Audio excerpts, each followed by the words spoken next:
Hard to get better than that. Wow. What a game. What a ninth inning. Back and forth. Arizona the lead. Profar ties it. Manny wins it. His unbelievable stretch continues since he has taken off. So have the Padres, 12-3 in their last 15 games. He's hit 377 with 6 homers in those 15 games, including a walk-off 2-run homer tonight at Petco in front of the largest crowd in Petco Park history. It's the kickoff of Star Wars weekend, and the Padres are rolling, if not the hottest team in baseball, one of the 2 hottest teams right now in Major League Baseball, within a game of the top wild card now in the National League. So make your way in and subscribe. We're with you as long as we need to be with you on this Friday night. So the schedules are cleared. Make your way in. We appreciate your support. Please subscribe. Smash the like button for us. We need 500 likes on this video. We're just a few subscribers away from 6,500. So please subscribe. Get us to 6,500 tonight. Follow us on X, at John Schaefer, at Jim Russell SD. We'll get to every single super chat. I see one has rolled in from Vector53. Click the $sign below the chat box. We really appreciate your support of the channel. If you want to become a member, you get emojis and badges. You can click join down below. There have been a lot of amazing games this year, a lot of walk-offs for the Padres. Jim, we've been talking about how well this team is playing here recently. But this thing was literally remarkable because from a game that was signed, sealed, delivered to losing in the 9th inning, a grand slam and a 2-run home run against Robert Suarez, for them to find a way to win this game was truly impressive considering what happened in the top of the 9th inning, burning through Suarez. He gives up 2 home runs, and they still win the game. Amazing. We'll get to the bullpen. No, but Saturday night. We'll get to that later. We'll get that in a bit. I understand. We got plenty of time. I get it. This is a quote from Manny Machado about 2.5 weeks ago. I got to do it. Absolutely. I got to play. I'm fucking frustrated. I'm fucking pissed. I can't get there. I do think I found it. I think we made a couple adjustments that got me in the right direction. But I just can't get there. I got to get there. It's fucking frustrating. I know it's going to be there. I'm just too fucking good. I have to figure it out. I will figure it out. Even if I blow my fucking elbow out, I will figure it out. Mic drop. He's kind of figured it out. He's kind of figured it out. And ever since that moment in that quote, this team has just, skyrocket, rocket to the moon. 12 of 15. They are never out of the game. I kind of jokingly thought to myself, honestly, giving up the lead isn't that bad because they're going to win it anyway. You had that feeling, especially knowing what part of the lineup was up in the bottom of the 9th inning with Profar, Cronenworth, Manny. And you're like, they're going to win this game. Sewald sucks. I mean, he's not like an overpowering pitcher. True, but his numbers are pretty filthy. They're fine. They're okay. Fine. He had like a 1. Versus the Padres? Well, for the year. Oh, for the year, he's been really good. But I'm just like, I don't know. I just had a feeling of no problem. I mean, there was a shot of...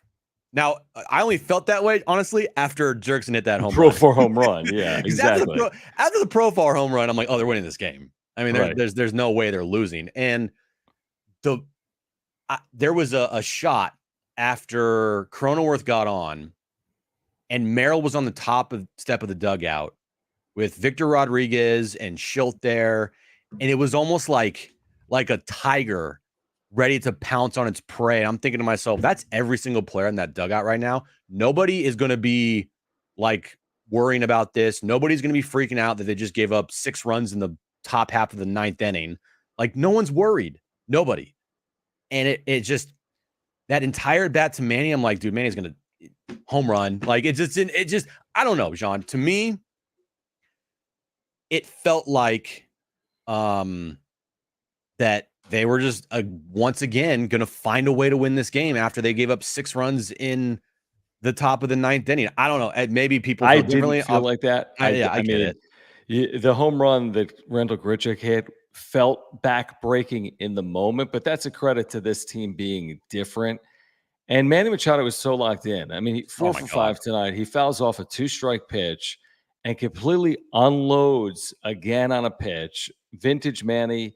left center field into the bleachers. He's so scorching hot. Earlier in the year, when he started getting hot, he wasn't hitting for power. He was hitting for average. And now he's hit for average and power. And he just looks healthy. And I don't know if he fully is or not. He certainly looks confident, which he kind of always is. But from the moment in Philadelphia where they had lost 5 straight to 49-43, one of the hottest teams in baseball, 7 games until the All-Star break, take nothing away from the possibilities of the next 7 games. I mean, you can't bet against this team. It's really incredible. It's incredible. Like you said, we'll get to the bullpen. Like I've been saying over the last 10 days since Tatis went out, and it's more than 10 days now. That was a week ago Monday. That's 12 days since Tatis went out. I'm like, you know what? Let's just treat this like a long Saturday night. It's a binge. We'll worry about Monday later. We'll worry about the repercussions of Darvish, Musgrove, Bogarts, Tatis, whatever this all means later. But right now, it's like the night of our lives. And they're on that run where they're 12-3 over 15. Let's run through some supers because 1 million people are here and supporting. So, guys, we appreciate it. We'll get to every single super chat. Subscribe. Smash the like button. Thank you for your support of the channel. Click the $ below the chat box. As you know, we get to every single super chat. Vector, thank you for getting us started here tonight. He says, so encouraging to see the consistency and grit. Grit squad. Grit squad. Strikes again. They are consistent. They are gutsy. They deal well with adversity, no doubt. Moises, thank you. No words needed. Fair. Yeah. We'll try to give you as many words as possible tonight. Thank you, Moises. Rick, appreciate you, man. He says, refuse to lose is the scariest mentality a team can have. That's a great summary, Jim. They had another multiple run comeback. Forever ago, they trailed 2-0. I mean, forever ago in the first inning, which means they've now had 11 wins this year when trailing by multiple runs, more than they had all of last year, continuing that trend. Bonkers. Tell you what, Circa's like, okay, you know what?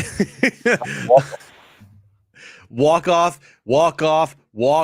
I mean, it's just like, damn, how many more Circa millions or Circa things can they give away here? I know. Alejandro, thank you. He says game of the year. There's no question. There's been a lot of them, but I'm with you. A lot of games of the year, honestly. De Los Santos has to be DFA'd, though. Shout out to John Doe Pat. Appreciate you, man. And we got our Maple Surf t-shirts. You do. I'm wearing one. You're not wearing mine. No, De Los Santos isn't going anywhere tonight. I'm pretty willing to say that based on this game. Yeah, he struggled, but I don't think he's going to go anywhere off of this. They had guys down tonight. What did he say? Morejon was down and Estrada was down. They were only using Suarez in a safe spot, obviously. He didn't have it, maybe. He allowed 2 home runs. They tried to I don't think not De Los use Santos is Suarez. going anywhere. What's that? I said they try to not use Suarez. He said it in post-game. He's like, we did everything we possibly could to not use Suarez. We'll get to that again in a bit here. I think tonight it's, again, Manny Machado, 4 for 5, walk-off 2-run homer. I mean, I've been critical of Manny in his career here, obviously, but when he is rolling, he is so fun to watch play baseball. And as he goes, the team goes. I think it's pretty evident now of that sentiment here is like when Manny's hot, more often than not, the team plays really well. You know, for whatever reasons you want to say, because in baseball, we know it's just not one person. It's not, hey, Shohei Ohtani goes out there. It's, he's 4 for 5 with 2 home runs and 8 RBIs. Team loses 12-8. Like, no, usually if Manny goes out and has, 4 for 5 night with a 2-run homer and a couple of RBIs or 3 or 4 RBIs, like more often than not, the team's going to win those games. Just for whatever reason, when Manny goes, the team goes. And what he has done right now, and it's not really just him, by the way. It's not like he's the only hot person in the lineup. You have the all-star Jurickson Profar. I mean, we're not even talking about his game-tying home run off Seawald in the bottom of the 9th inning because we're not even here without that. Jackson Merrill should be an all-star. His triple tonight, 2-run triple. Huge. He is amazing. He's special. And Jake Cronenworth has just been solid for them all year long, coming up in big moment after big moment. I said it when all these injuries, and like they have enough. There's no reason to say or use the injuries as an excuse because they have plenty. They have plenty in this lineup to get it done. The pitching side, yeah, okay, they might need help for sure, but like offensively, I mean, they've been doing it all year, and they still have They have pretty much, John. If you think about it, Manny could definitely be an all-star come Sunday. Good. Arise could definitely be an all-star come Sunday. Good. And Jurickson Merrill could be an all-star come Sunday. So you have 4 all-stars in your lineup potentially come Sunday with all the injuries and with all the pieces that they're missing right now. So like, I mean, they're proving it. It's amazing to watch, and it's super fun. Yeah, no, it's been amazing. I mean, again, I think the injuries are probably significant still, but from a pitching standpoint, I think in the moment they've overcome all of it. And honestly, the pitching thing too. I mean, Randy Vasquez has been great. Like Randy Vasquez was terrific tonight. And also, this is a circumstance that wouldn't play out in the postseason like this. You wouldn't have Estrada pitching a third straight day down. You wouldn't have Morejon pitching a third straight day down. And you wouldn't have Suarez pitching a third straight day because after 2 games it'd be an off day for travel. So this is a regular season circumstance. It's like a regular season problem. I'm not saying don't go out a high leverage reliever. They should. They've got some guys that have been ineffective. But that happens over the course of 162 games. You can't turn to your top 3 relievers, Morejon, Estrada, and Suarez, every single night. By the way, this is not a Suarez conversation. This has nothing to do with Suarez. I would have pitched him in that exact spot. How could you not? It's a safe situation. 7-2. Tying run is in the on-deck circle, and he gave up 2 homers, which matches how many home runs I think he's allowed this year. So what else would you do if you're – and don't tell me, oh, I would have pitched Matsui. I would have pitched Kolek. No, you wouldn't have. You would have pitched Estrada. You would have pitched Morejon. They were just down is what you would have done. And every reliever in baseball should hold a 7-2 lead. And they didn't. That happens over 162. But I don't fault strategically what they did. How can I fault Jeremiah Estrada and Adrian Morejon for not being available? And how can I fault Robert Suarez for allowing 2 home runs in the 9th inning? I can't. All of these walk-offs are masking their, deficiencies in their bullpen for sure. And obviously we're going to take it. I mean, everyone in this chat right now, all the 500 people watching us live, like everyone's going to take the walk-offs every single day of the week. But to continuously always have to rely on that, and maybe they could just do it for the rest of the season. Maybe they have 20 plus walk-offs this year. I don't know. But no, not 20. But you get my point is big number, yeah. To always rely on a walk-off, it's gonna be tough. So the bullpen needs to be a lot better. And it's great that the team is overcoming those issues right now. Because imagine if they weren't. Imagine if you took 3 walk-offs off the board here that this team has had this season. Because by the way, I don't have it in front of me, but I remember we talked about it. Like when they had those 4 consecutive walk-offs, 3 of those were all blown leads by the bullpen. Right? So they weren't like they were coming from behind or it was. Well, tonight they came from behind, but yeah, those were games that were tied up, but tonight they came from behind. Because the bullpen blew it. Yeah, but I mean, I honestly, and I said this 2 weeks ago, you're right. I mean, stylistically, you'd want to hold every lead you ever have in the history of baseball, but what is actually the desired result? I mean, if you could just go in the clubhouse, what would they prefer to have done tonight? 1-7-2 or win with Manny Machado hitting a walk-off home run, the same inning Jurickson Profar hit a game-tying home run? No, they would choose that. They prefer the latter. Your point's valid, and I'm with you. If this is game 6 of the World Series, right? I'm not trying to rely on overcoming deficits in the bottom of the 9th inning. Like historically, that's not a good idea. No. But in the regular season, you're right. This team is far from perfect, and they've got all these injuries. They've played 92 of 162. They have 70 remaining. They've figured it out to this point. I trust that they'll continue to figure it out. Now, they need to improve the roster with health and with the deadline. And then they just need to be the team that they are, which is gritty and overcoming deficits and never out of games. Let's get to some of these supers because they're rolling in. Guys, if you're here, subscribe. We need to get to 6,500 subscribers tonight with your help. So please subscribe. We're getting closer. With your help, I want to say we are 28 subscribers away. So a number of you have not subscribed. I just know that. So please subscribe. We have year-round content for Padres fans, the home of real Padres talk. Thank you for the super chats. Just click the $sign below the chat box, like Darapot. Thank you, Darapot, who says, looks like Suarez can't go 3 days in a row.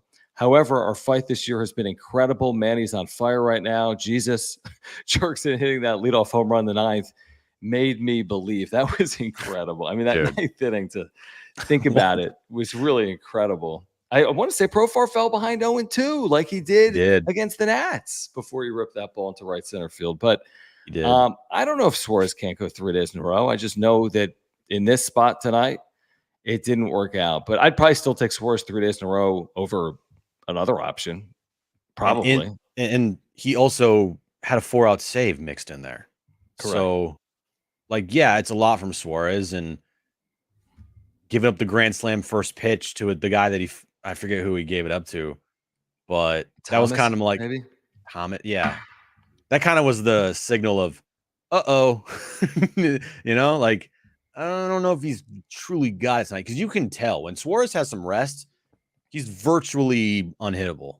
But 3 days in a row, yeah, that's gonna take a little bit of a toll on him. And now with him being completely unavailable tomorrow, like, you know, you're gonna have to make sure that you don't have the situation that happened tonight happen again tomorrow. And maybe he's off for the weekend because, you know, 3 days off, like, or sorry, 3 days on, 2 days off, who knows? But still, like, yeah, he just didn't 4 have and 5 is probably the max. That's what real closers are capable of doing at some point in a season. 4 games in 5 days, 4 save situations in 5 days is reasonable, especially with the All-Star break coming. And then they're off Monday, they're off Thursday, they're off for 4 days. So we'll see. Here's the thing about tomorrow. Of course, Suarez is down, but you won tonight. Yeah, so that's what matters. You know, yeah, you won tonight. You go into tomorrow, you are red hot. Your offense has been on fire. Manny Machado is on fire. Jurickson Profar, Jackson Merrill, Jake Cronenworth. Like, I mean, they put up the stat, and this does not include tonight's game, John. Did you see this on the television? Yeah, like they're like top 2 in baseball and everything over the last 15 games, essentially. So not including tonight, last 14 games in all of baseball, 11-3, ranked second in baseball. They're hitting 287. They're hitting 356 with runners in scoring position. They're averaging almost 6 runs per game, and they have 23 home runs in their last 14 games. That's all top 3 in baseball right now. Baseball, all of baseball. And yeah, over the last 15 games. How could it? Yeah. I mean, how could it not be? I mean, it's probably top 1 after tonight with the 10 runs on 14 Those all go hits. up. Those all go up, by the way. It's only 15 games, so they're going to go up a lot. Albert, thank you for the super sticker. It shows up on YouTube and not on our software. We do appreciate your support. Let me get to Jared, who is a longtime viewer and member and mod. Thank you, Jared. He says, DBacks broadcast, I saw this tweeted out and listened to it. During Manny's home run was so chef's kiss. They were like all quiet. They were so confident too during the Grichuk and Thomas homers. What an inning. I mean, both ways. I mean, wow. 6 runs for the Diamondbacks, 3 runs for the Padres. That's an epic inning. I mean, I'm just sitting on my couch, and I literally out loud at one point said, what the fuck is happening? I know. Because how many 9-run 9th innings have there been in baseball this year that have had lead changes? Not a lot. No, not a lot. You know, the grand slam happened, and you're just like, I'm like, they'll still win the game. Seriously, that's what I thought. Yeah, it's fine. They're gonna win the game, but the score's gonna be 7-6, and tonight's show would have been like, great win, but what the hell with that bullpen? Like, you know. And then he gives up the 2-run homer to Grichuk, and you're like, okay. Well, the Corbin Carroll double was huge. Yep. Obviously, before the 2-run home run.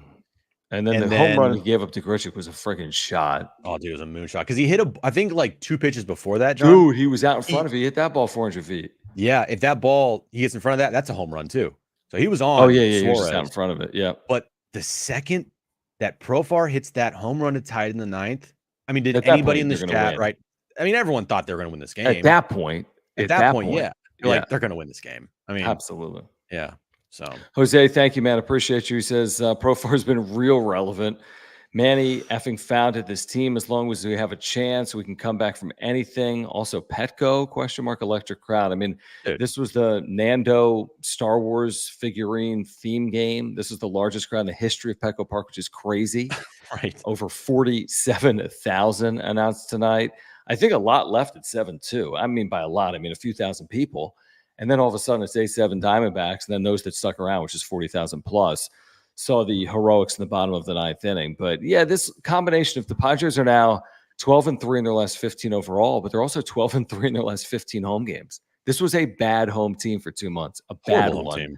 And now they're really good. I mean, 12-3 over a 15-game home stretch is incredible baseball for any team. That's an 800 winning percentage. So I don't know what their overall home record is, Jim. We can look it up, but it's become all of a sudden better than half decent, probably, by going 12-3 in the last 15 games. This is what Manny's done over his last 15, by the way. So, including tonight, 15 games since his quote about "I need to be fucking better. I got to be better." Tweeting this actually. Yep. I mean, these numbers are insane, John. 6 homers, 16 RBIs. He's hitting .377 with an 1105 OPS. Yeah, 400 on base, 705 slug. Is that good? He's been red hot. It's one of his hotter stretches as a Padre. I mean, it just is. It's hard to be hotter than this. Mm-hmm. It's one of his hotter stretches as a Padre for this long. I mean, this isn't crazy long by Manny standards, but this is 15 games is 1/10 of the season. Right. So it's a good stretch. This is what we were talking about. Like, you know, if he could put together the July that he put last year, like that's going to help this team so much. It was just hard because of what he was telling everybody of like, dude, my elbow's bad. Yep. And so, of course, we're going to sit here and be like, I don't know if he can do it. I mean, you're 80 games in, 75 games in, you got 6 home runs, dude. And you're telling everybody 6 in the last 2 weeks. Yeah. And you're telling us that your elbow's like not good and you can't get to the pitches and you feel like it's there, but it's not happening for you. I mean, what are we supposed to think? He's telling us that, but then he also was saying like, I'll be fucking better. And it's always, when you say those things, it is always all right, now go show me, go prove it. Cause you don't want to be all talk. You want to back up your talk with actions. And Manny has backed up his talk with actions in a loud way. And it's been everything that this team has needed for this season. And this is the stretch of the year that has been the most impactful and important. And if the team makes the postseason, John, I guarantee you we'll be talking about this stretch for sure as like the biggest part of their season, potentially. I mean, you know, the 30,000 foot view on Manny, and who wrote about it? Jason Stark. He wrote about guys that if their career ended now, who would be in the Hall of Fame? And he didn't say Manny would be one of them, but he said he's like, in football terminology, he's like in the red zone. The dude's going to be a Hall of Famer. I mean, he just is. He's still got 9+ years left on this deal, and the numbers stack up. And Manny Machado is going to go into the Hall of Fame one day with a very good chance of going into the Hall of Fame one day as a San Diego Padre. And we've watched it play out. I mean, there have been highs and lows with this thing, but his career numbers stack up, and he's been a clutch hitter in his career. He has not always been a clutch hitter as a San Diego Padre, but he's had some clutch moments here recently, obviously, for the Padres during this 12-3 stretch. Eric, appreciate you. By the way, we're 23 subscribers now away from 6,500, so we appreciate you guys. We're getting there tonight. Please subscribe if you're here. Please smash the like button for us, and please, we appreciate your support of the channel with the super chat. Just click the $ below the chat box. We do need to tell you about our title sponsor, Mark Nimitz, in a moment. But Eric, thank you. He says you guys are awesome. Love catching the show every game. Go Pods. Dodgers, we are coming for you. Dodgers did win tonight. They did. But the Padres are 6.5 games back. Appreciate you saying that. We met some people today at the Naughty Barrel that have been longtime viewers of the wrap-up show, or even listeners back in the radio in like 2020 and 2021. So we appreciate you guys. We know a lot of you guys, maybe it's your first time here, but for others, maybe you've been listening or watching for the better part of the last 5 seasons. So we appreciate everyone that is hanging out here live or on replay. On a Friday night, too, by the way. We have over 500 people on a Friday night on a holiday weekend. Get more in here. Let's see if we can. I don't know what the record is for most people here live. Maybe during the Dodgers postseason series, 700, 800, 900, something like that. SJL Stevens, thank you for the membership. Thank you for the very generous super. He says, what a team. Left after Walker's out in the 9th, 7-2 to 8-7. Oh, an 8-7 by the time I got to the car. Wow. Manny walks it off as I walk into the front door. LFGSD, great seeing you guys at Naughty Barrel today. Super cool. Yeah, thank you for hanging out on cue. We were just talking about that. Thank you for the super. I mean, I imagine a lot of people left. 7-2 to the ninth inning. You're trying to beat some traffic. Game's in the bag. Well, it was in the end in the bag because of Manny. There's never in doubt. I mean, 47,000 people there, John. It's like an NFL game. It's a big number. I mean, you're pushing 50. You're pushing like Dodger Stadium, like 50K. Yeah. I mean, dude, that is. I feel like there's a kind of a fire hazard out there. Well, it's the new freaking Gallagher. I know. You couldn't see a part of the artificial grass. You couldn't see the cement. The entire playground was packed. Everything was packed, dude. I know. But it's understandable because one, it's a theme giveaway night. Not everybody gets it, but members do get it, and they're going to be there all the time. But two, it's a holiday weekend. A lot of people didn't work today. It's the perfect day of the year. It's a Friday night. Exactly. Perfect day of the year. I think also was Beer Fest out at Gallagher Square. It's so that everything. makes it even crazier. They're red hot. Oh, they're 11-3 coming in. Right. They're playing great baseball. Yeah, everything. Everything's set up perfectly for the most people ever at Petco Park, which is crazy. I mean, so crazy. Awesome. The SEC, appreciate you, man. Thank you for the super. He says LFG Padres Discord. We don't have one, but yes, LFG Padres Discord. Padres games streamed every day, no matter what network. Oh, okay. Also, John and Jim, where's the point of contact for ads on the channel? Thank you. Padres wrap-up show at gmail.com is the point of contact. If you want to support the channel, Padres wrap-up show at gmail.com. That is very kind. He has followed up by saying, and thank you, he says, reminder that this is the 7th game where Higgzilla had an instrumental RBI leading to a Padres win. Oh, by the way, for a moment, he was going to be the game-winning homer because after the grand slam, it was 7-6. He had hit a 2-run home run. I mean, Campusano, I'm sorry, you can watch, you can enjoy, you can play every 5th day, but you can't catch for this guy. We said this, Jim, you have to ride this out until the wheels fall off, until it's 4 consecutive 0 for 4s with 3 Ks. He has to start because he's going to hit 25 home runs somehow, and it makes no sense. Right. Like just how this team is playing right now, just how Manny's playing right now, and just how just how Higgy is playing right now. You ride this out as long as you can. That's why the All-Star break for me, John, could be one of those things where like, no, don't stop playing. I know.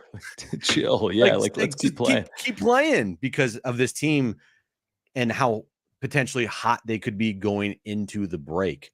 But yeah, you play Higgy. He is this team's starting catcher for the foreseeable future.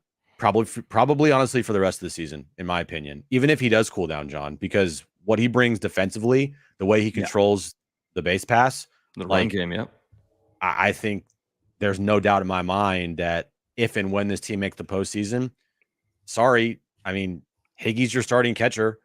Like, that's what it is. And you said today, you made a great point. Like Nola, like not only is he the starting catcher in the postseason, he catches every inning.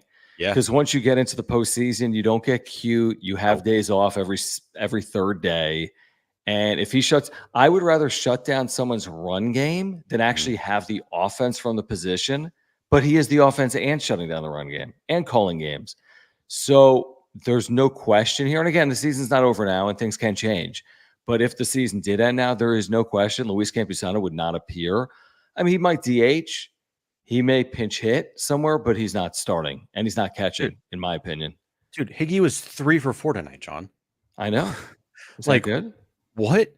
And the thing with him is his career high in home runs. Like every year for the last 3 years, he's hit 10 home runs, 10 home runs, 10 home runs. And he's at 10 home runs right now. I mean, he's got a 795 OPS, John. It's amazing. I can't believe it's that low, truthfully. I really can't. I know the power he's had. Yeah, he's been. I figured it'd be 850 at least. He's been incredible, and so like he's your starting catcher. And we this channel and especially me like has been very critical of AJ Preller, but recently the last couple of weeks, maybe a month or so, like we've been giving a lot of praise to him and he deserves it for the players that are performing that he's brought in this season. You know, a lot of it's on the players actually performing, and then it makes the GM look smart. But like Higgy tonight, Randy Vasquez, Michael King, Jurickson Profar, who else did he bring in? Donovan Solano, like scrap heap guys. David Peralta had a moment the other day. Jeremiah Estrada, they picked him off the scrap heap. You know, every single one of those guys has performed and helped this team out in huge ways.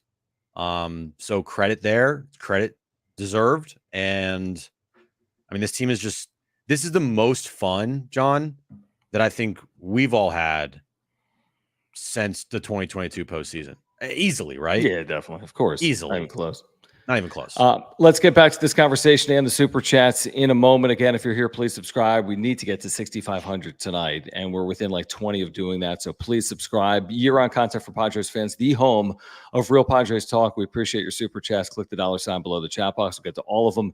We can't do this without everyone here right now, live or on replay, and we can't do it without Mark Nimitz, title sponsor. We've been texting with Mark throughout the course of tonight's ninth inning. Specifically, he's a great insurance agent. You can take that from me. I've got, what do I have? Homeowners, life insurance, and earthquake insurance right now through Mark. And he can save you a lot of money, like $750 or more by switching your insurance, but it goes well beyond that. He's just a great insurance agent with great service and communication. How good?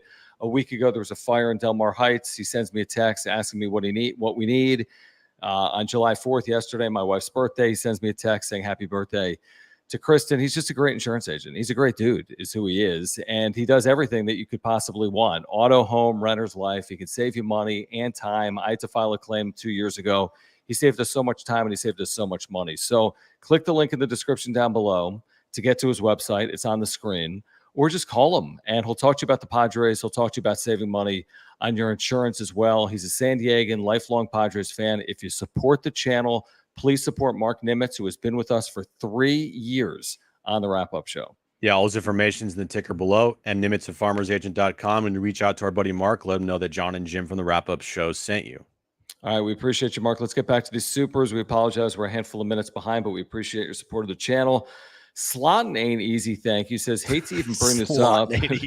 Padres seem to be better without Tatis. 2022, for example, as well. Thoughts on why this might be or just coincidence? My first thought, I would always say coincidence with this, but it is interesting. But I would always say coincidence because I'd always rather have them than not have them. So that's why I have to say coincidence. I'm going to say coincidence too. But I also do think it's interesting, and I don't think it's nothing, that when Tatis has not been playing, Manny's played his best baseball. It's interesting. Like 2022 and now? I mean, if you want to go 2020 is like 2020, they were both really good. They're both really good. I get that. But I just, anything that happened in 2020, I just can't take seriously. I know. I just can't. It's just completely different times. Yep. 2021, he had an okay year for Manny standards. It was okay, but it wasn't better than Tatis, and the team won the tank and they hated their manager and everyone revolted. 2022, that's Manny's best season in a Padres uniform overall. Tati wasn't here. Last year, everybody was here and Manny wasn't really that good. He put up his numbers at the end of the day, but again, they weren't like the most impactful things on the planet. And when he did perform, the team was actually really good. But anyway, I think Manny feeds off of the, like, I'm the big guy. I'm the big dog here. Like, if I look around, I'm like, he feeds off the clearly being the alpha in that lineup, I think.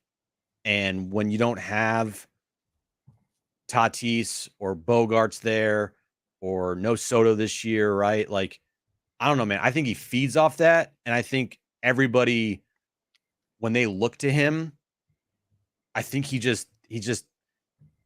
plays better that way. I don't know. It's just a weird thing, I think, that happens with him where you have an entire lineup around him that They're all like in Game of Thrones, like everyone's submitting to Manny Machado. No one's trying to take Manny's throne in the lineup, if that makes any sense. Probably not to you, but he's the big dog in that lineup. I think he feeds off it because he knows it. I think he feeds off the like doubters. Every time it feels like it's completely teetering, media, that too. Perception, narrative is when he'll turn it around. Very rarely is there this like media fuel against Manny and he just goes in the tank. Like I feel like every time S hits the fan is when he turns his season around. And but dude, this was 75 games. I mean, they're 92 wins. For the first 77 games, he was lost. I mean, we said after the 77th game, like, is this guy ever going to turn it around? Yeah. Or is this going to be a lost season? Because he was questioning himself and he was coming off the elbow and he was dealing with whatever, the hip flexor, and he's blowing bubbles, jogging down to first. I mean, it was bad for 77 games. Essentially half a year. And now it's been really good for 15 games. And it's amazing what 15 games can do to turn around the perception of a season. And if he can continue to do this, then he's going to put together a very quality year in 2024. Moise says, thank you. He says, talking about Machado, take strike, foul, 0-2, hitter's timeout, homer. When he's on, Machado's a wizard at the plate, a professional hitter. There's no question about it. He's got that beautiful swing. I mean, gorgeous swing when he's on. He's just confident right now. And he was unbelievable. Watching that moment for him in the batter's box, looking into the dugout, flipping the bat, racing around the bases. That moment tonight is a hell of a moment for Manny Machado and his teammates. Can I just ask you a question real quick that's completely off topic? Yeah. What did you put as a pinned chat in our chat? You put a link to something? And it said yes or no? I have no idea what that is. That's my bad. Take that we have down. 174 votes on it, and it's yes. So, I mean, it's maybe a good thing. It's when you're trying to do the show and do it at the same time. I'll change that. I was trying to put, have you liked this video and subscribe to the channel? Oh, and then you just put a link to hopefully it's not like it's not anything crazy. Okay. I don't think. Like go watch someone else. I don't know. Take it down. I'll repost. If you can take it down, I'll repost. Hold on. Well, you do that. Tanner, thanks for the super. He says he's still pumped up. Like Afida. Yeah, you should be pumped. That's why there's 500 people with you here live right now, Tanner. You should be pumped. I'm pumped. It's going to be hard to sleep after that. Moise says, thank you. Manny has inspired me. I need to be effing better too. Okay. Very cool. He's I get it. That's cool. Hey, man. He follows up by saying $1 million salary. Where would we be without Profar? It's getting to be stupid. Leading baseball in on base, I want to say. Consistently a 320 hitter this year with power, with slug, 900 roughly OPS. I don't know what else you could say about him, Jim. I have no idea. We've said a lot, and I guess we'll continue to say a lot. He's making himself a lot of money. That's what he's doing. I hope so. Truthfully. And I know it's the conversation that no one wants to have right now, but extend him. Potentially pricing himself out of being with the Padres next season. Don't say that.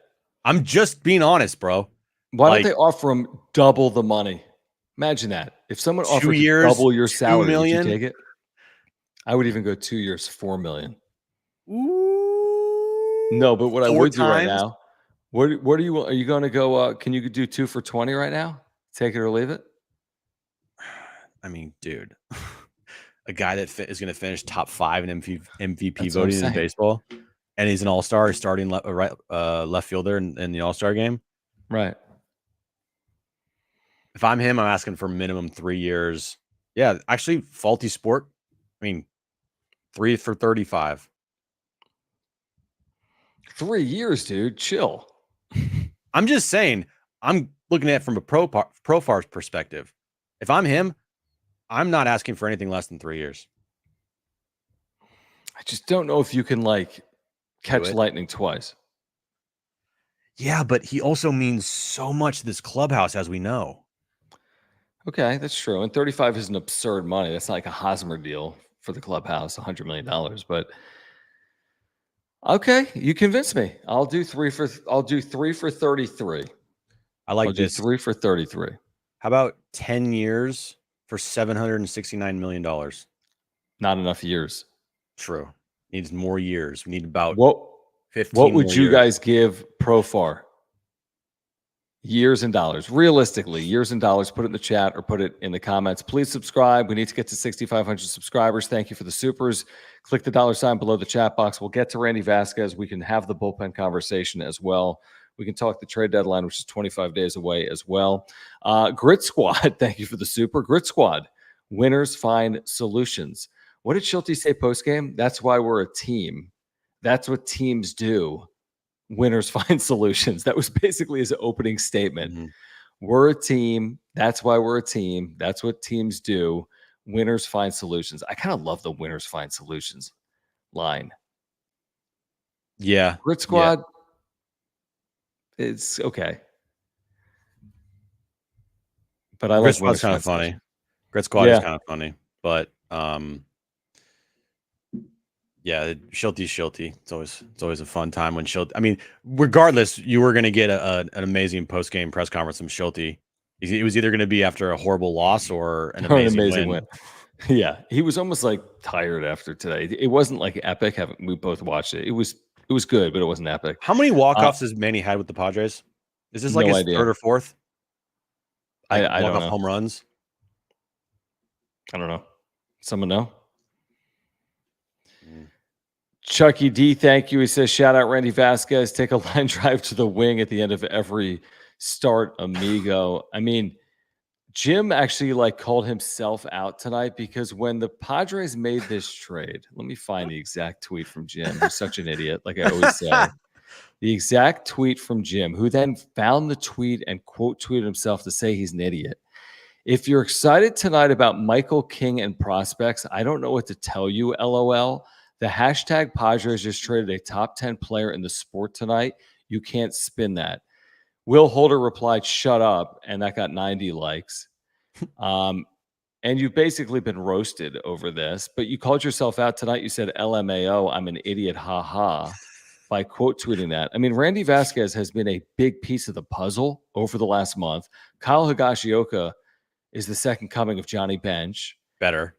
Michael King is the second coming of Cy Young. Better. And Johnny Brito's like the best pitcher in AAA right now. Sure, he went 2 innings, allowed 4 runs in his first start down there, but whatever. So, and Juan Soto's on the IL? Well, the Yankees have lost, I think, 14 of 18.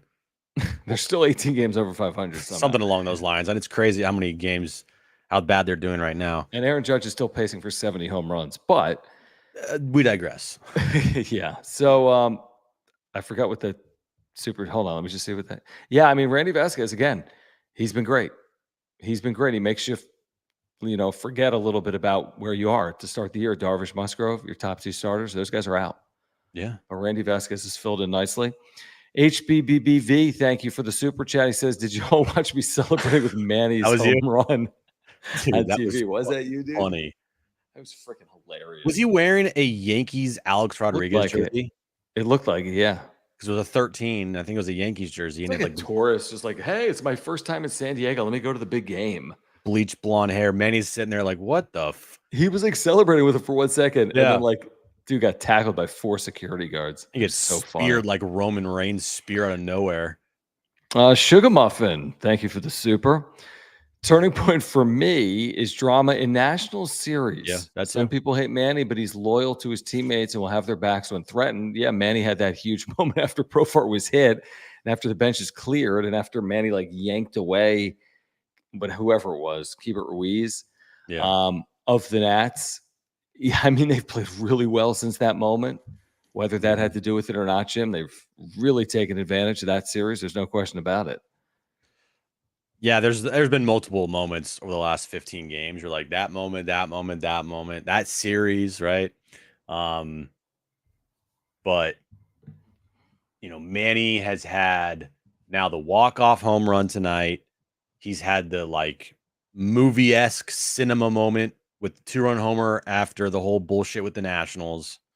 His quote, as the team is almost about to get offered on a road trip and he's not playing really good baseball. Like he was lukewarm at the time. I think we can agree on that. He was lukewarm, getting a lot of singles. He was getting hits, but he wasn't hitting for power. He wasn't making like crazy impact on games. And then ever since that moment, it's just been like, holy shit. Like, what the hell, man? This is incredible.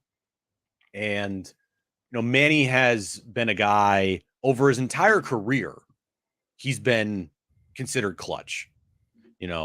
Like if you just want to talk about Manny career numbers, yeah, they're really good. There's really good. Clutch. With like men in scoring position, 2 outs. He's been really good. He's been clutch.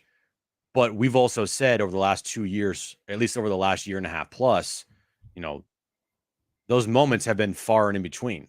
Like before the 15-game stretch here, he's had like, I could count like what, 3 moments where he's really like come through in like big clutch time moments this year. And for some people, 3 moments is like a career's worth. But for Manny, you feel like because of who he is, where he's in the lineup, you expect more from him. And he expects more from himself, obviously, because you saw what he said. And then now it's like, okay, he's back. That's the Manny we all saw in 2022. That's the Manny we saw in July of 2023. Like, all right, let's hopefully see this Manny for the remainder of the season. And this isn't just like a nuclear hot stretch or like a shooting comet. And all of a sudden he kind of tails off after like the All-Star break or after July or whatever. Like you need this Manny, I feel like, for the majority of the rest of this season, especially if you're going to be dealing with all these injuries in your lineup. I mean, it is amazing the injuries they are dealing with in their lineup, and how they are overcoming them. But they're finding ways. There's no question about it. They got $500 million on the IL in the lineup. Yeah, and they have more than that overall. I know, but just like hitters, like guys in your lineup, you got a $280 million guy and a $300+ million guy. That's 620 plus throw 100 on for Darvish, 720. Throw 100 on for Musgrove, 820. There we go. All right, $1 billion plus in the IL. 20 more for Darvish is, you're 850. You're 850, and they're overcoming that with guys that are making $700K like Merrill and $1 million like Profar and $1 million like Solano. That's what they're doing. Solano's been great. I mean, he has been just everything this team has needed, and it's going to be just, I think, just very interesting when Xander comes back, man. I think it's going to be very interesting because Donovan Solano is putting up numbers you expected to see from Jurickson Profar, at least like average wise, and his OPS. And I mean, you're taking a essentially a almost 300 hitter out of the lineup to put in a guy who has a 500+ OPS. Right. That's exactly right. So that's exactly right. That's going to happen soon, by the way. He's not like he's just doing his rehab assignments right now. Yes, he started his rehab. That's exactly right.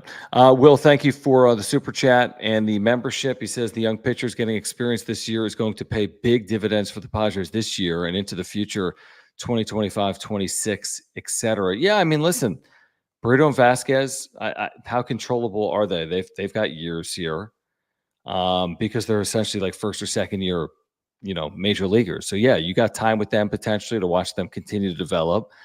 King is here through next year, right? He's under control through next year. Cease isn't a young pitcher, but he's here through next year. Darvish and Musgrove under contract, whether that's a good thing or a bad thing. Yeah, there's not a lot that is like free agent eligible when it comes to like starting pitchers. Adam Mazur, for example, is future. He's a young guy. Is anyone free agent eligible in their rotation after this year? No. Waldron's got 4+ years of control. Yeah.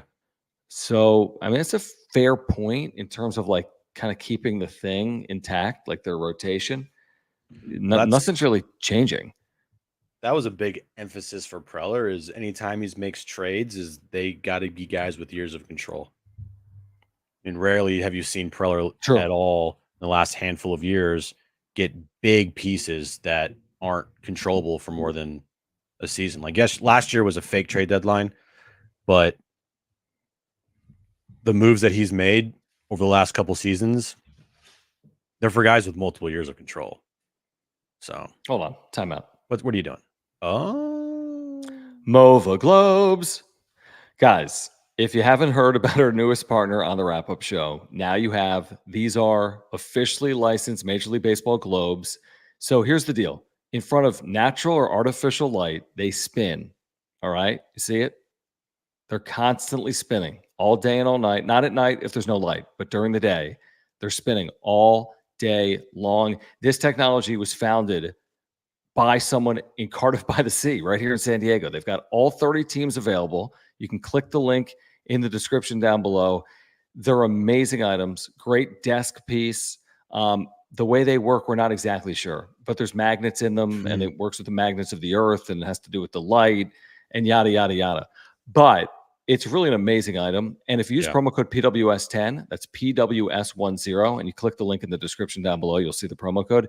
You're getting 10% off right now. Great desk item, great keepsake, perfect for the baseball fan in your life. They've got all 30 major league teams.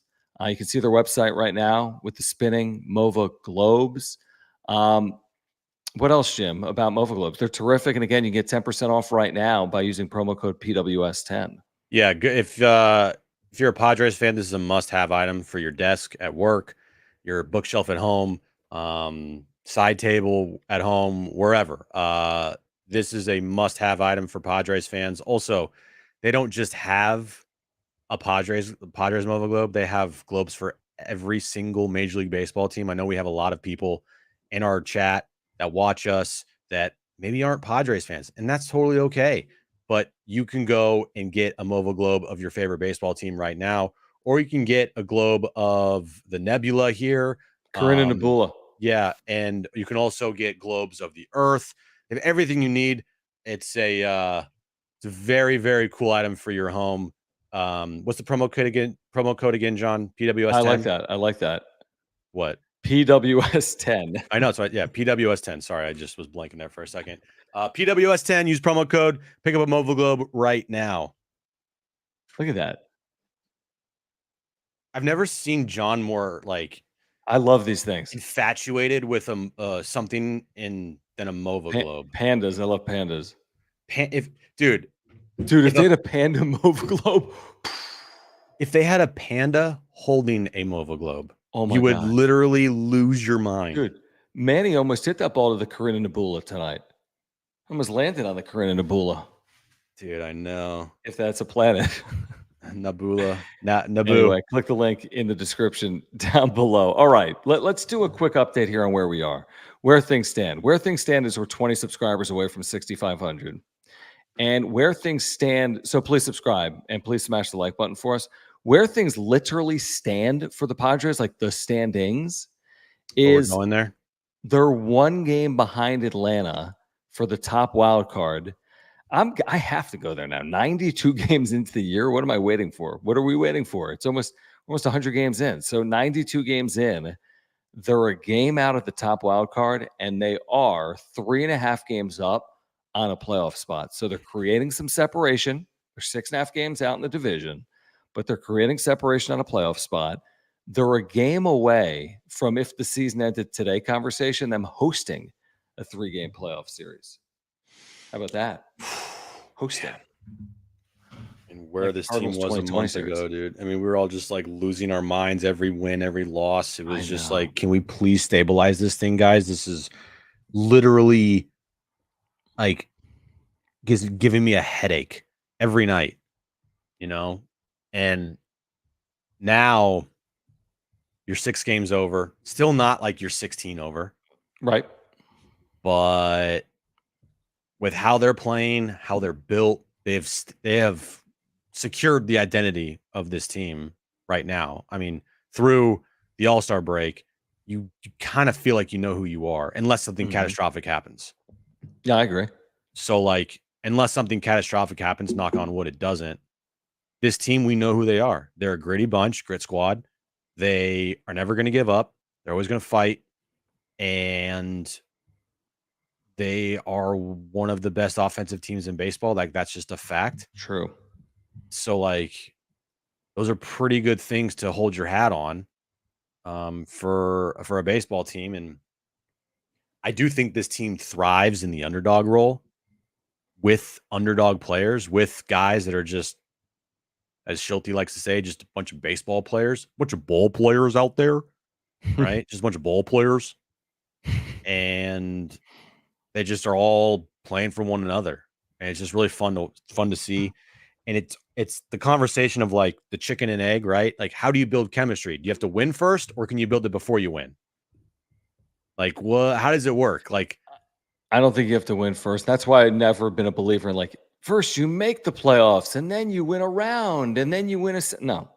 Sometimes, or other teams just Arizona goes to the World Series because, or the Phillies 2 years ago go to the World Series because. So you don't always have to build to win. It can work both ways.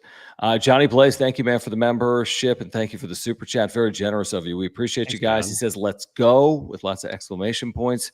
Our key players came through big time tonight. All these guys are key, truthfully. I mean, it's so crazy how you get production from, again, it's Donovan Solano, it's David Peralta, it's Kyle Higashioka, it's whomever. It's Randy Vasquez. These aren't your household dudes. Preller is going to be trying to make some of the craziest trades ever. You watch, dude. I mean, give me an example. Why?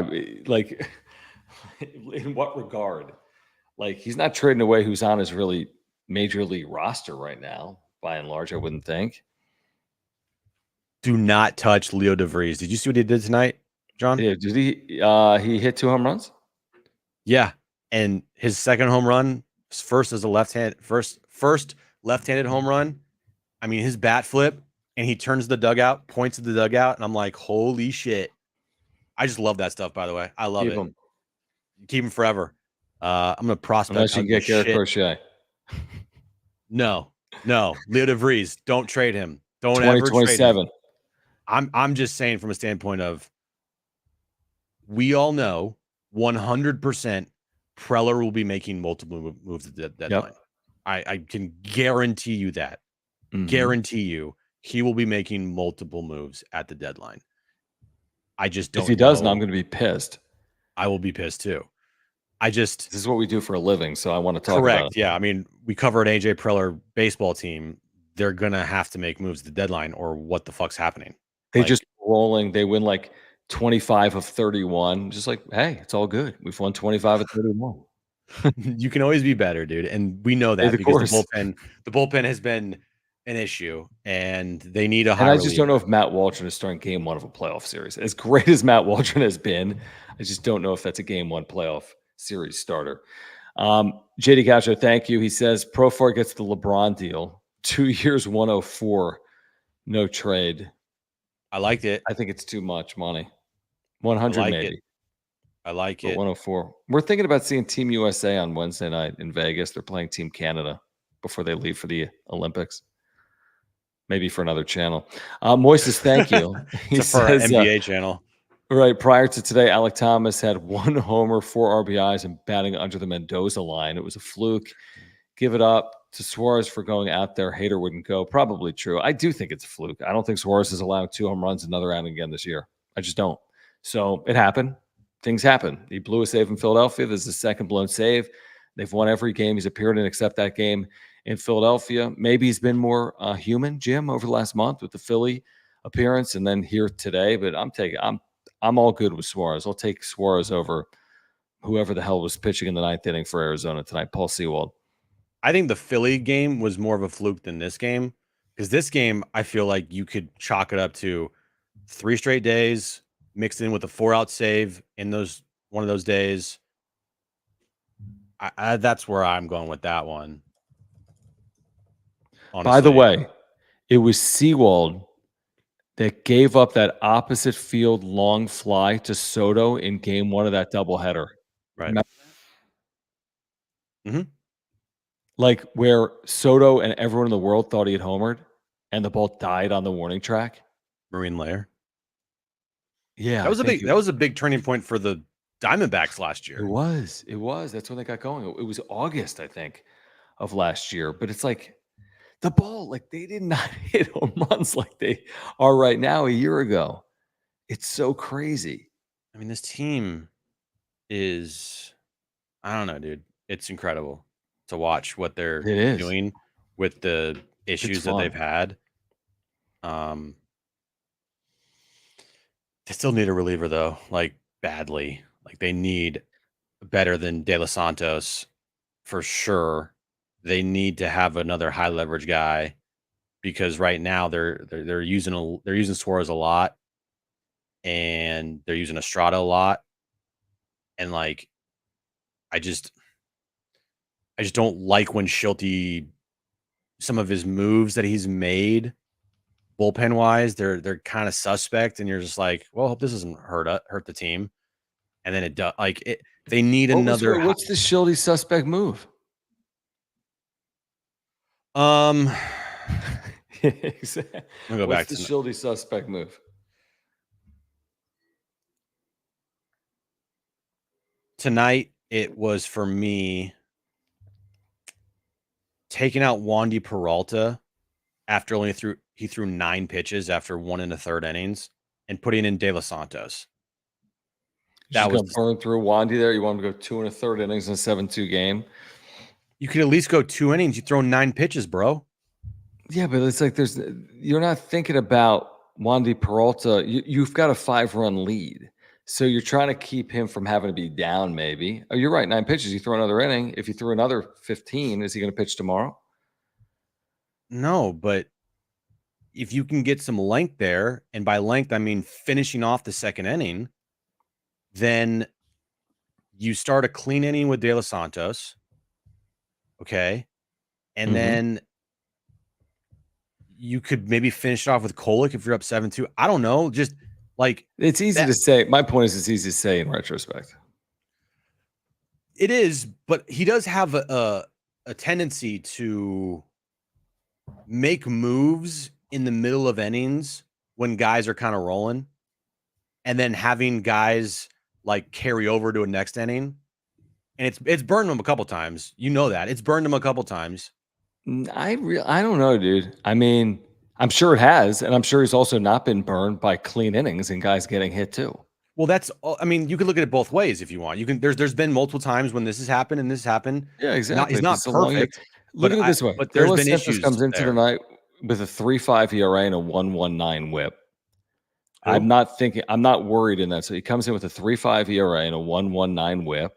He's had moments where he's been bad. He's had moments where he's been good. But I mean, why wouldn't you think he could hold a 5-run lead in that spot? It's but also I know, but like, why are you bringing him in there? Because who else are you going to bring in? Just because Wandy Peralta only threw 9 pitches, so he has to stay out there? That's not a reason to keep someone out there. It's all matchup dependent. It's not because of how many pitches someone has thrown.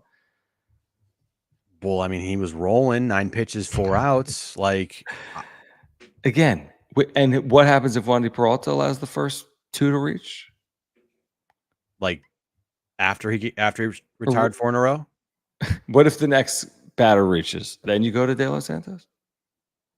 I mean, I don't know. Potentially. Retard.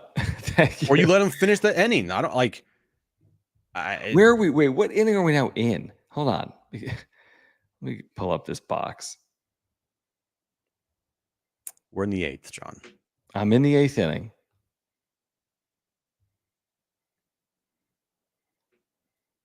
Yeah, no. Okay, he finished off the inning, and then he started the next inning. He finished off the inning, he started the next inning. You're right. Right. But still, why are you... Okay, hold on. There's a lot of shit happen. So, okay. There's 2 outs in the 7th, correct?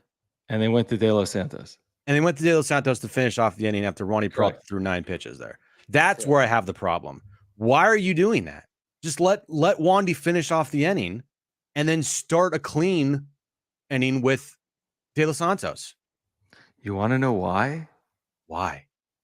Because of matchups. One's a lefty and the other's a righty. So they saw it as a matchup advantage. Up 7-2? Yes. Why it happened is, and if I'm wrong, then someone tag me on the tweet and why they did it.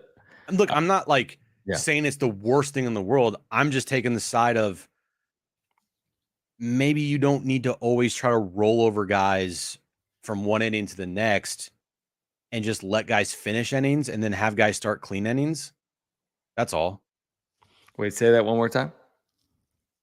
Instead of having guys, which he does a lot, finish off an inning and then start the next inning, why not just have that pitcher that's out there? If he's rolling, which Peralta was, why not finish off that inning so you can give De Los Santos the clean inning? He came in a clean inning anyway. I get it, but why not just have him start the next inning without having to like go to the dugout and come back out? That's all I'm saying is why not just be like, okay, Wandy, finish off this inning, and then we'll have De Los Santos come in for the next inning to start the inning out of the bullpen. It's just. It is weird sometimes how he makes pitching changes with 2 outs in an inning after a guy's been like rolling. Probably fair. I would say there's a strategic advantage to make pitching changes with 2 outs. Here's what they are. If a pitcher then ends an inning, he doesn't have the 3-batter minimum. And also he could face just 2 batters in the inning, allow one to reach and get the second out. You go to another reliever. So that's a strategic advantage. And plus, I think a lot of the times he's making pitching changes mid-inning are because of supposed platoon advantages. Lefty on the mound, right-handed batter, he goes to a right-handed reliever in that spot. And that's what happened, by the way, here today as well.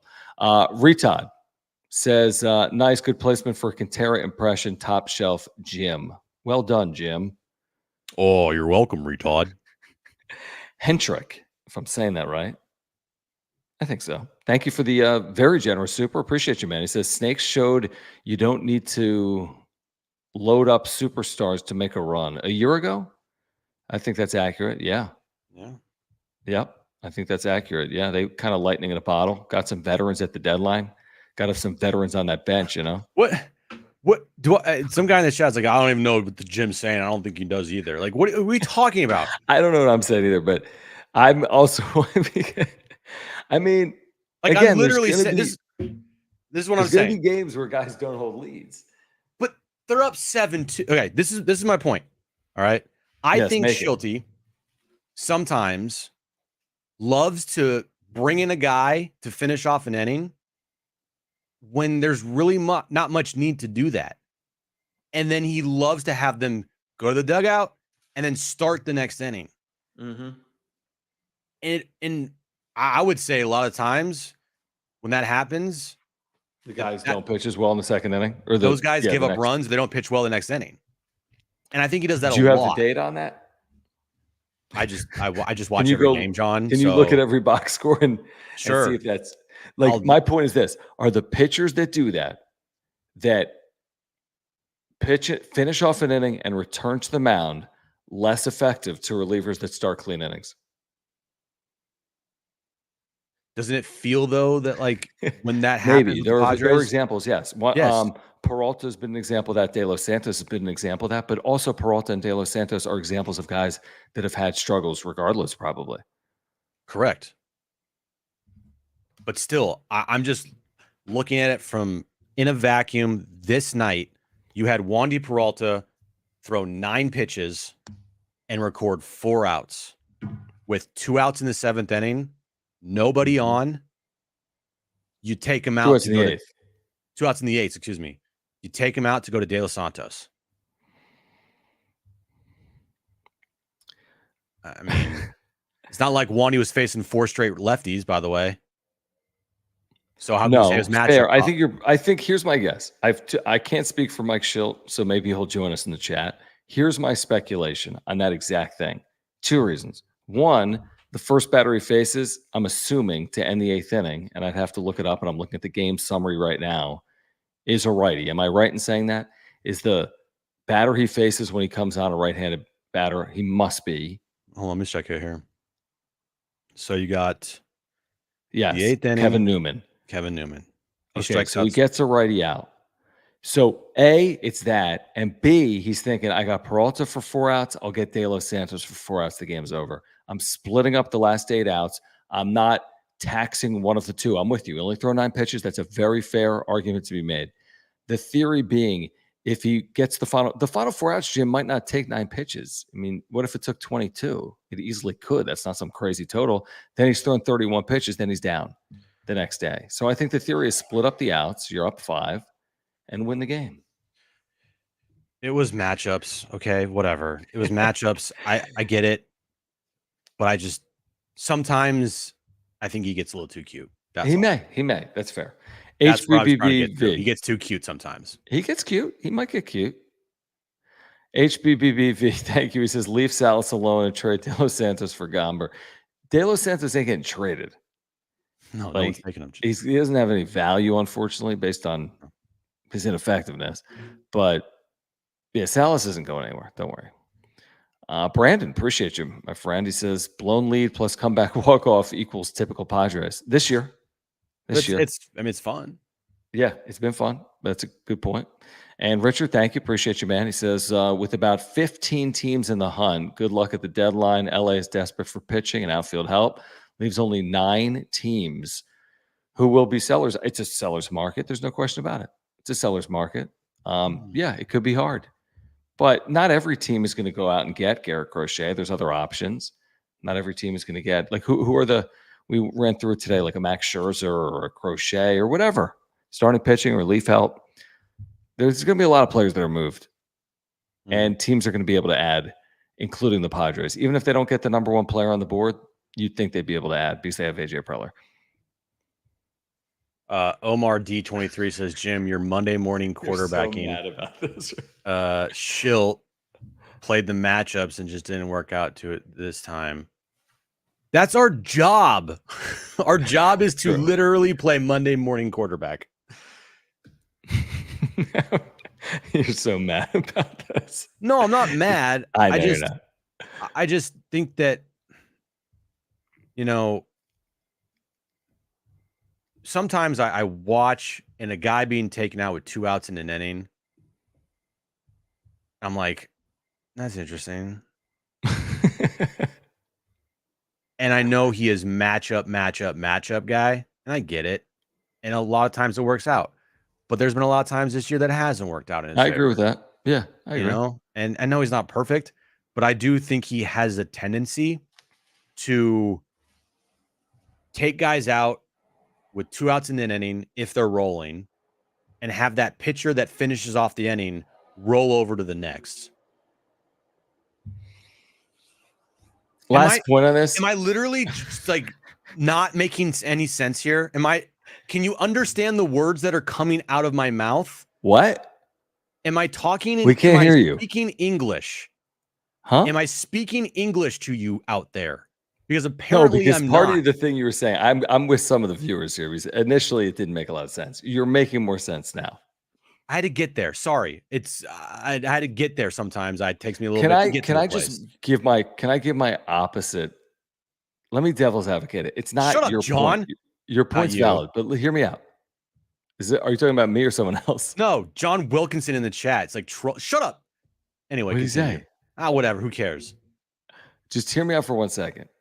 Your point's right. I'm sure he's gotten beat sometimes in matchups or going to relievers with 2 outs and then throwing him back out there to start an inning.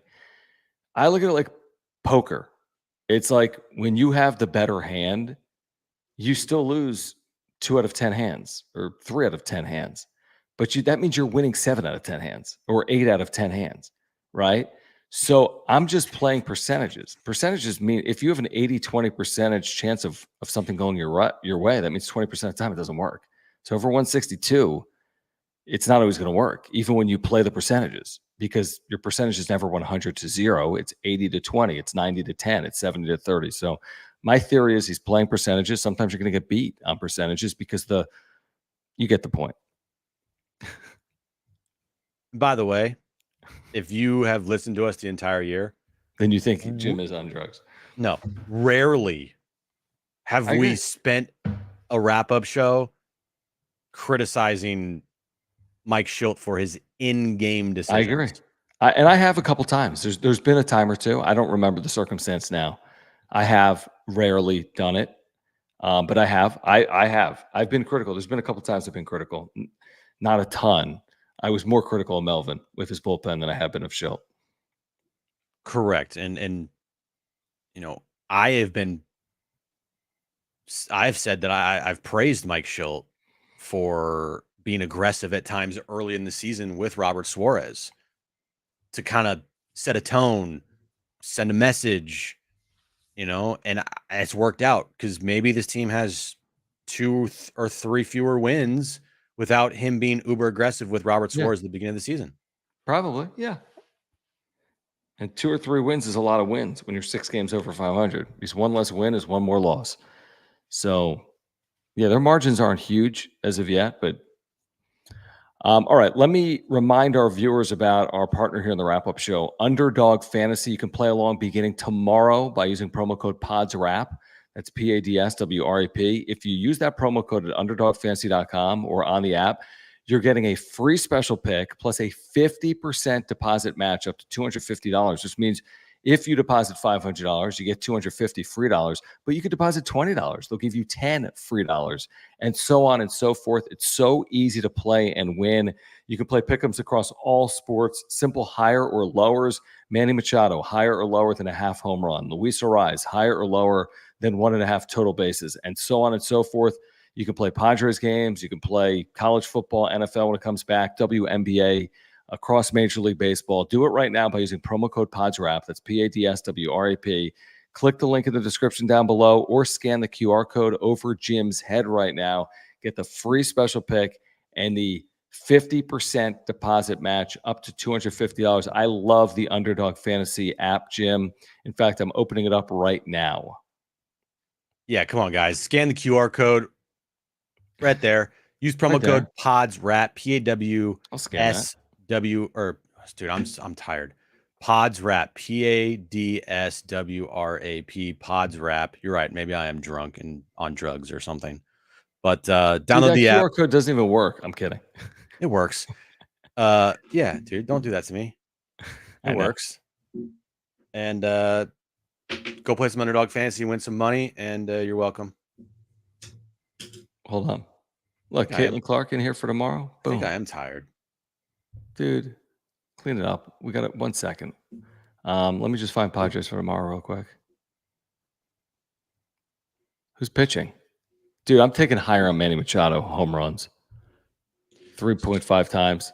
So I want all 450 plus people in the chat right now to know that if Manny Machado goes 0 for 4 tomorrow, that's on John. And if he hits a home run, it's on me too. That too, but either way, it's on John. I don't care. Donovan Solano free money higher than a half total base. And is it Waldron Day tomorrow? Dude, Profar and Manny homer today. If they both homer tomorrow, hold on. If they both homer tomorrow, $10 pays $577.50. $10 pays $577.50 if Manny and Profar both homer again tomorrow. You know what happens if you win that? We're going to Team USA versus Team Canada next Wednesday. Fine, I'll put it in. I'm putting it in right now. Okay. Who wants to join me at Underdog Fantasy? All you got to do, think a 2-play pick'em. Machado homer, Profar homer, $10 pays $577.50. Join me. I'm doing it right now. Do it. Oh, wait. Your picks must be from at least 2 different teams. Yeah, you idiot. Just do one give me an anti-DBack play. Give me a Ketel Marte higher than a half total base. Is that even gonna be on here? Let's see. He's got 1.5 total bases, dude. Oh, you can go lower. I'll go lower. Good lower. There we go. If Marte has lower than 1.5 total bases and we get the home runs we need, then $10 pays $1,000. Do it. 982, but 10. We'll go to 2 Team USA basketball games. I did it. Wow, big time money. Big time money over there. Picks are in. All right.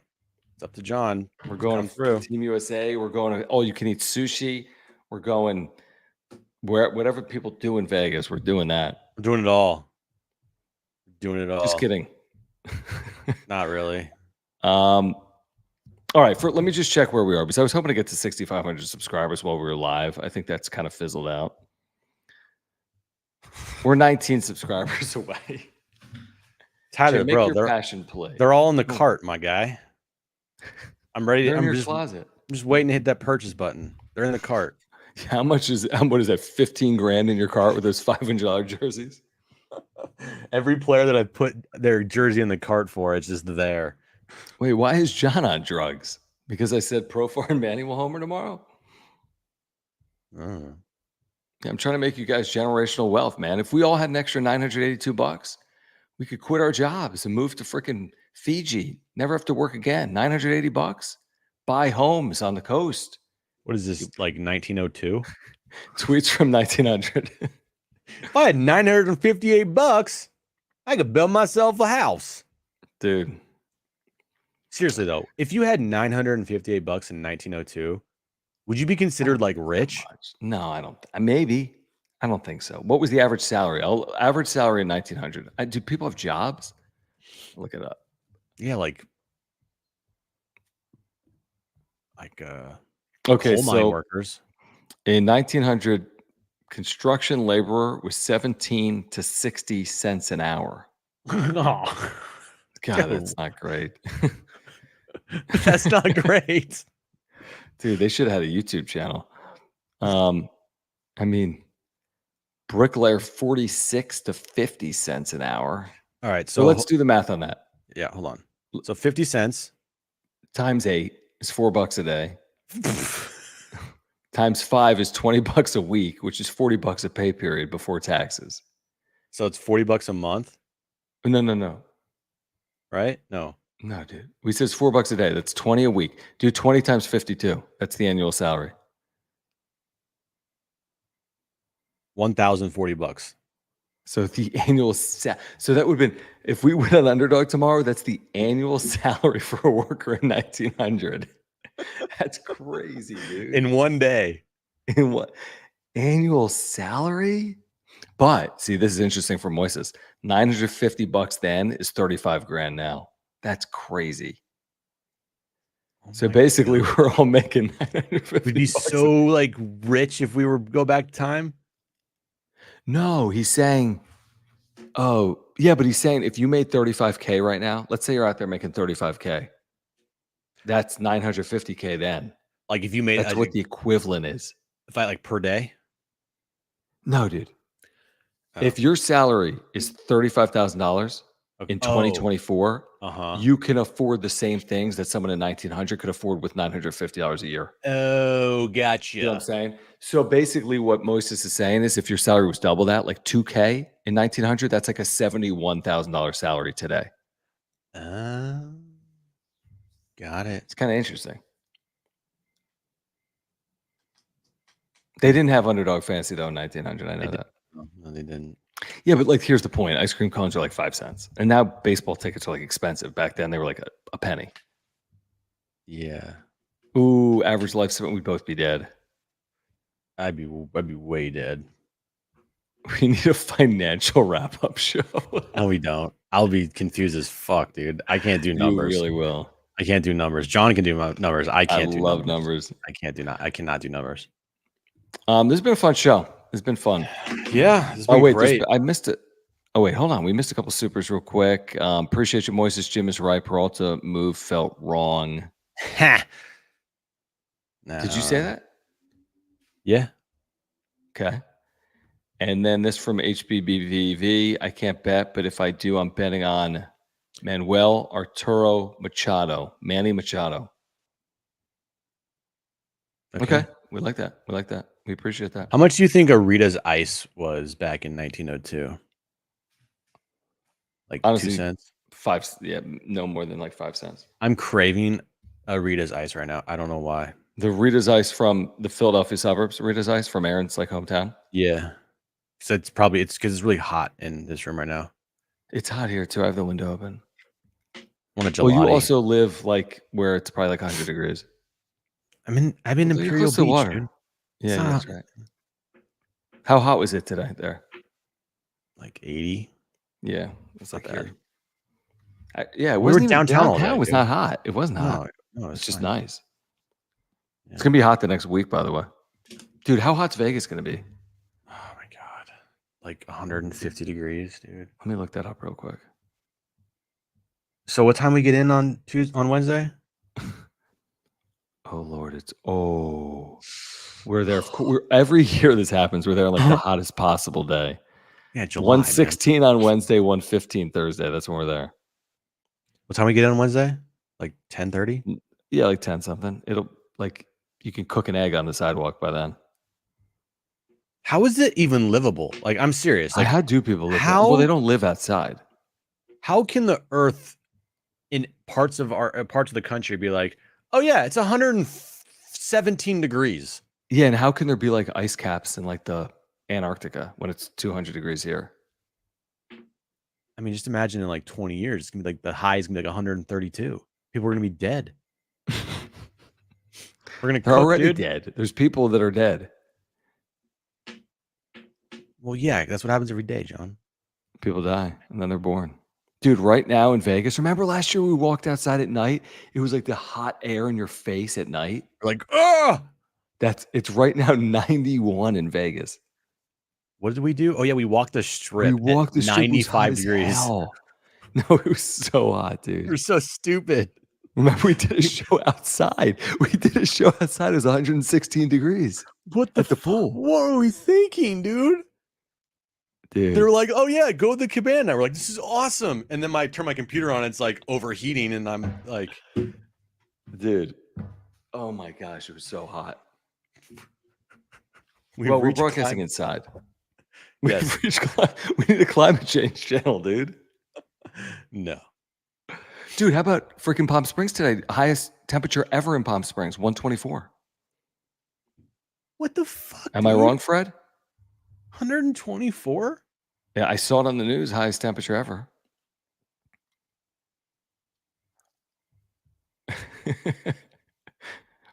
What is going on? People die when they're born? Come in, John. That sounds like a gym line. No, I said people die and people are born. And this is It's like circle of life. The circle and the way of life. The climate change wrap-up show. I like going this. to Palm Springs in August. I know it's the end of the show. Is it? But, how do you know that? Because we're talking about the weather. Climate change. At John MLB3 on Twitter. Yeah. He just posted the top 10 Padres wins so far this year. Thank you for doing the work for everybody. And just like, here's his top 10 wins. Tell me if you agree, and you'll bring back a lot of good memories. Number 10, the Oakland Higgy walk-off. Yeah. Yeah. Number 9, remember the Giants home opener when they came back from down 7-4, I think it was? Or they came and won that game. I was in Boston, but yeah. The Brewers walk-off. Remember that walk-off, the first game of that series? Kind of. It was the game right after they beat the Phillies and Ranger Suarez. Yeah, I remember that. Yeah, like to start this 15-game stretch, yep.